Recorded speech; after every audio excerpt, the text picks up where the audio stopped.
except your righteousness shall exceed the righteousness of the scribes and Pharisees, you shall in no case enter into the kingdom of heaven. That was Jesus speaking in Matthew chapter 5 verse 20. If your righteousness is not above the level of the scribes and Pharisees, you're not going to enter into the kingdom of heaven. What is the righteousness of the scribes and Pharisees? These people knew the word, they knew the law, they're familiar with the laws and the rules of God, but it did not make a change in them. I want you to remember the story of the young ruler that came to Jesus. What can I do to have eternal life? And Jesus told him, you know the law. Honor your father and mother, do this, don't lie, don't steal. The man said, I've been keeping these things from my youth. If this man has understood those other laws, I am very certain that he knew the first commandment, which is, you will have no other God beside me.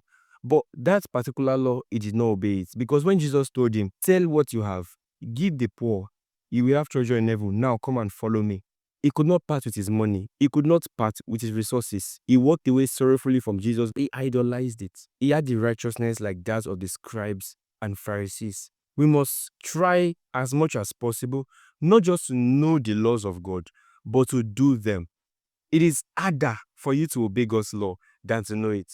So it must transform from a head knowledge into something that changes our heart posture. Just like a hammer hitting the nail at different points is driving us towards being like Jesus.